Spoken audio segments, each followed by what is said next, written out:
Hola, ¿qué tal? ¿Cómo se encuentran? Vamos a continuar con la segunda parte de resolución de problemas, pensamiento y aprendizaje de Wertheimer a Herbert Simon. Habíamos llegado en la primera parte hasta el director. Ahora comenzamos comentando que también esta corriente gestáltica centrada en la resolución creativa de problemas fue la primera que generó una teoría del significado. En este caso, el significado es comprendido como el pensamiento al servicio de la resolución de problemas. Pensar implica descubrir cómo un problema se relaciona, se asimila con problemas y conceptos, ideas preexistentes en la memoria, o de modo lateral con otros que ayudan a resolver la situación planteada. Como modo de ejemplo de la inevitable puesta en relación entre un problema novedoso y lo que nosotros almacenamos en memoria, se ha utilizado el emblemático problema de imparidad. Se trata de señale la palabra que no corresponde. Si ustedes leen o les dicen rascacielo, catedral, templo, oración, a diferencia que si estos mismos términos se dicen en esta otro orden, catedral, oración, templo, rascacielo, se van a encontrar con que en el primer caso el orden evoca un edificio, una infraestructura, y lo que queda fuera de lugar es la oración. Mientras que en el segundo caso, catedral, oración y templo evocan básicamente una idea religiosa, y rascacielo, que sería el edificio, es lo que queda fuera de lugar. Inevitablemente, cuando nosotros enfrentamos una serie de términos, y bastan solo dos para eso, es suficiente, generamos una categoría inexorablemente más fuerte que nosotros, es decir, emitimos un juicio de similaridad por lo cual tendemos a agrupar, esto se nos impone, y por lo tanto, como vemos en este caso, se nos impone la idea de infraestructura física, de edificio, o se nos impone la idea de idea religiosa, y luego la expectativa que corresponde al engrama en el cual hayamos ubicado, hayamos asimilado la cuestión, y por lo tanto hacemos predicciones de acuerdo a dicha estructura en la cual asimilamos. En un caso entonces quedará fuera la palabra oración y en otro caso va a quedar afuera el rascacielo. Esto es un ejemplo fenomenal, digamos, de los primeros descubrimientos de la teoría del significado propuesta por este grupo. Bartlett, en el año 32, fue el primero en hablar de esquemas y de asimilación. Nosotros normalmente estamos familiarizados con escuchar estos términos de la boca de la pluma de Piaget, pero en realidad Bartlett los enunció un poquito antes, donde llamó esquema a una organización activa de la memoria de reacciones pasadas que siempre debe ser supuesto como operativo ante cualquier eventual respuesta, es decir, frente a un problema que demande una respuesta. La asimilación es la búsqueda del encuadre, del esquema apropiado en la experiencia pasada que está en la memoria para otorgar significado a la novedad. Según esta corriente, todo proceso cognitivo, desde el percibir hasta el pensar, es un esfuerzo en pos de un significado. Hasta los días más recientes, hasta el fin del siglo pasado, aquí vemos Zubel y Grino, pero luego han tenido sus correlatos con los autores españoles, Coll, Carretero y y algunos de los que nosotros vemos en la asignatura, proponen que el conocimiento queda condicionado por la estructura que se le otorgue. Así, discriminan dos formatos de organización del conocimiento. El conocimiento con significado o proposicional, que dará origen a los aprendizajes significativos que ustedes vieron en los materiales de la cursada, que es formado por conceptos que provienen de la experiencia, o el conocimiento mecánico o algorítmico, que está constituido por fórmulas, es decir, por procedimientos mecánicos, reglas, con las cuales se puede operar sobre los conceptos. Entonces, la gran división es entre conocimiento con significado y conocimiento mecánico. Para la resolución de un problema, la información puede ser asimilada a diferentes tipos de esquemas lógicos, a uno u otro, por lo que implica logros diferentes en la resolución, y aún así explica la existencia de ciertos tipos de errores. Esto es, como ejemplo, la fijeza funcional, que comentamos en el otro teórico, donde tendemos a quedarnos pegados a la funcionalidad otorgada a un ente, y por lo tanto encontramos dificultoso salir de esa función para encontrar una solución creativa cuando tenemos que utilizar ese mismo ente para otra cosa. Para ahondar y defender la posición de la importancia de la estructura que tenga el conocimiento, Meyer y Grino utilizaron los problemas de probabilidad. A un grupo, siempre trabajaban con dos grupos, uno más de tipo mecánico y otro significativo. Un grupo comienza aprendiendo conceptos generales como ensayo, éxito, probabilidad de éxito, en función de la experiencia, y aprende gradualmente a reunir conceptos en una fórmula. Esto es un mecanismo bastante similar a las aproximaciones sucesivas, ¿verdad? El grupo 2, el grupo fórmula, comienza con la fórmula aprendida gradualmente, cómo actúa en el cálculo de los conceptos que la componen. Es hay una visión holística, y de ahí se va a la composición de los subconceptos que componen la estructura más amplia. Los dos métodos produjeron resultados estructuralmente distintos. El grupo 2, el que aprende con significado, tuvo mejor desempeño en problemas similares, es decir, siempre hay mayor generalización o transferencia cercana a los problemas que tienen cierta similitud con el planteado, mientras que el grupo 1 quedó absolutamente ligado al problema particular, encontrando alguna dificultad en generalizarlo. El grupo 2 asimiló la nueva información a una experiencia más general, con situaciones de probabilidad en general. El grupo 1 lo hizo en un espectro mucho más estrecho de experiencias basadas en computación.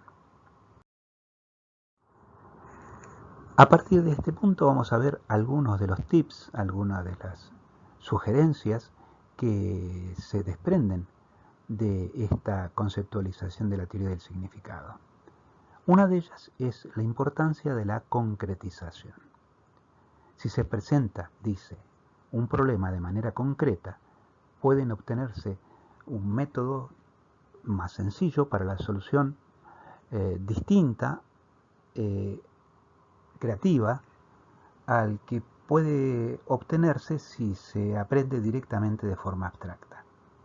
Bueno, acá Dines propone un método para enseñar ecuaciones cuadráticas. Fíjense a lo que nosotros seguramente tenemos archivado por allí de la secundaria, pero que al ver el ejemplo les va a resultar claro, creo, cómo a través de la concretización se puede facilitar la comprensión.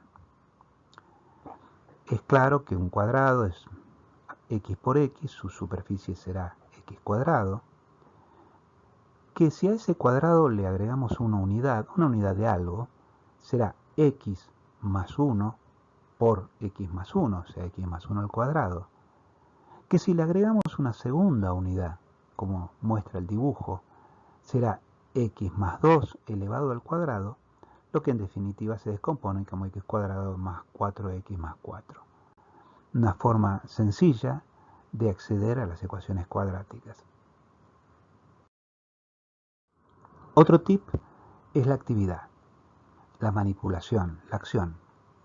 Fíjense cuántos puntos en común tienen estas teorías con las de Piaget, ¿verdad?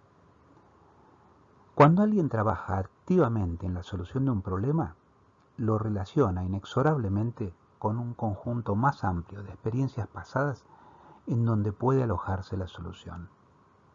El ejemplo que pone Añé es el descubrimiento guiado por series de la Torre de Hanói. La Torre de Hanói es el dibujito que les pegué al lado, donde el objetivo es pasar esa pilita que conforman discos de diferentes tamaños, apilados, pasando de uno en uno y donde en ningún momento puede haber uno más pequeño debajo de uno más grande. Bueno, cuando la persona, los invito a que lo intenten, este es un juego que a veces los niños, sus sobrinitos, sus hijos pueden tenerlo. Cuando la persona logra encontrar la serie de movimientos, que es la que está expresada allí en pantalla, inmediatamente lo puede generalizar y aplicar a una situación muy amplia y absolutamente simplificada, digamos, de resolución del problema. Claro, la actividad por sí, la acción por sí, no garantiza la solución productiva de problemas, ¿no?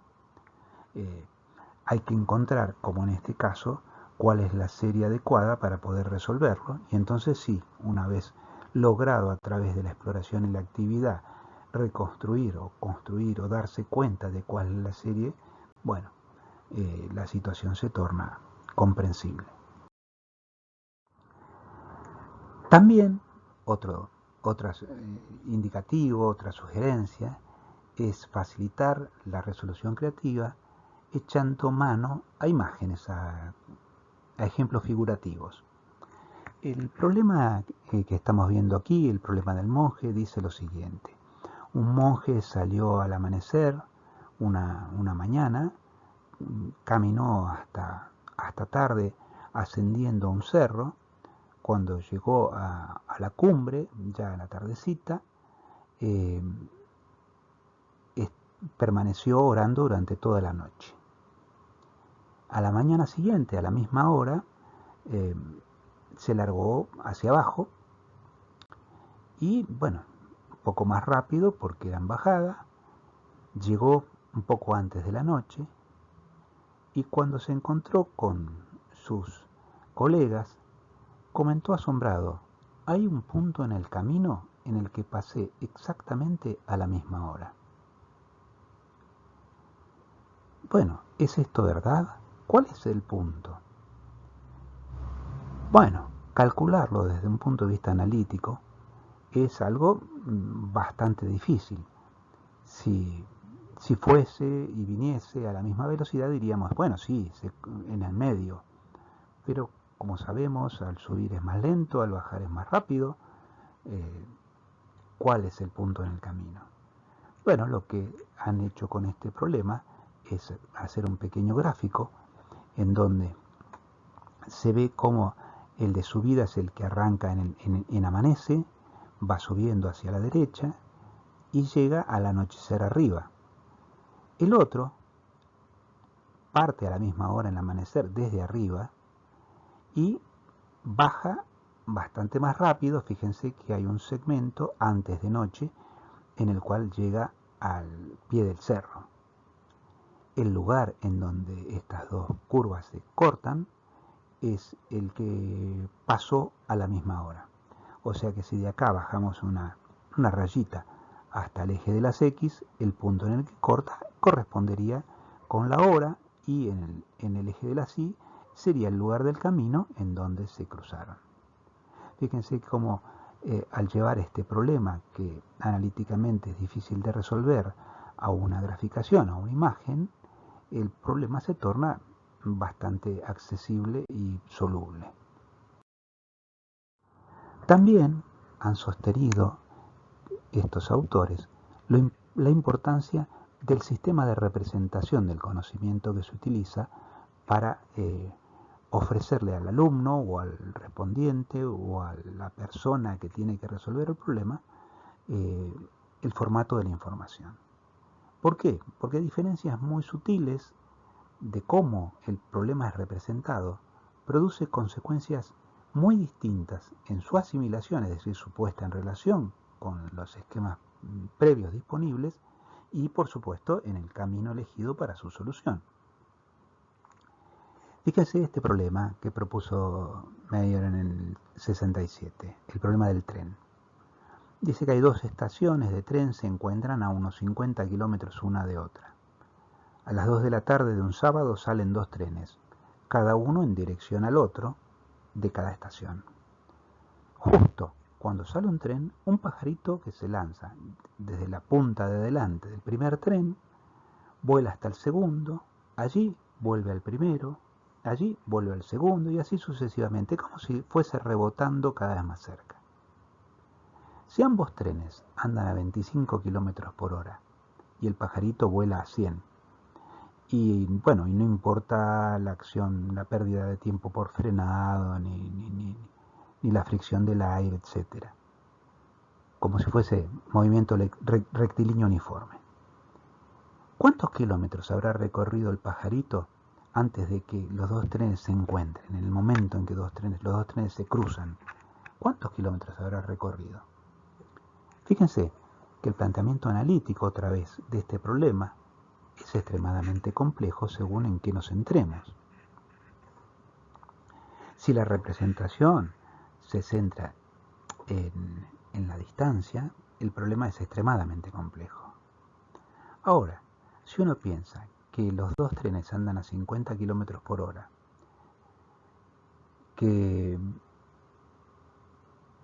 a 25 kilómetros por hora, y que están a 50 kilómetros entre sí, por lo tanto, en 2 horas los trenes se van a encontrar, ¿verdad? Están a 50 kilómetros por hora, andan a 25, en una hora. En 25 hará uno, 25 hará el otro. Ahí se encuentran los dos trenes. Entonces, si en una hora se cruzan y el pajarito anda a 100 kilómetros, quiere decir que en esa hora el pajarito habrá recorrido 100 kilómetros porque anda a 100 kilómetros por hora. Fíjense cómo el hecho de centrarnos en el tiempo de encuentro hace que el problema resulte extraordinariamente sencillo comparado con otro tipo de cálculo que intentemos. Es decir, si la representación se centra en un aspecto o se centra en otro.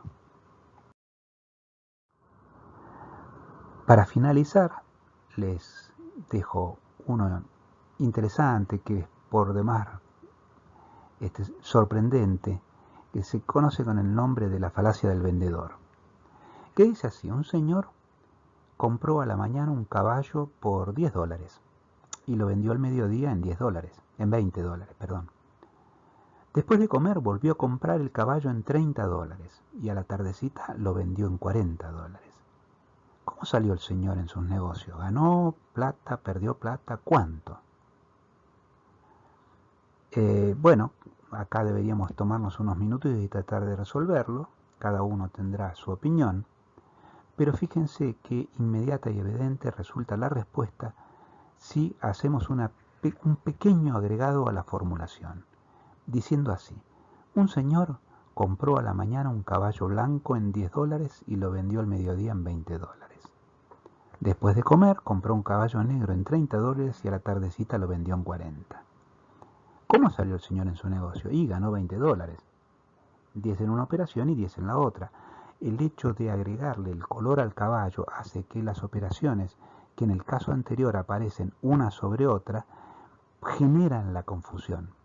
Esto se llama el fenómeno de la falacia del vendedor, porque el vendedor normalmente nos dice: pero ¿sabés qué pasa?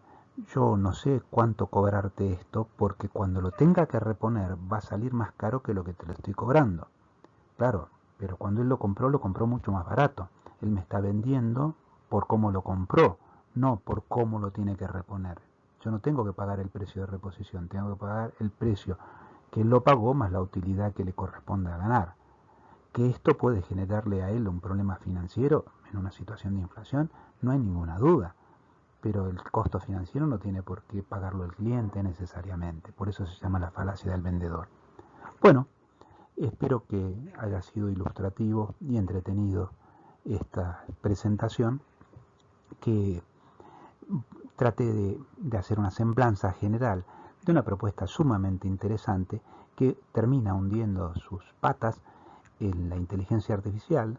De hecho, por eso dice hasta Simons en el General Problem Solver, y en un premio Nobel en economía, que era psicólogo, porque este hombre, Simons, escribió El comportamiento administrativo, que de alguna manera es un tratado de psicología social aplicada al mundo de la empresa, y dio origen a lo que nosotros hoy conocemos, a la carrera que conocemos, a la disciplina que conocemos con el nombre de administración de empresas.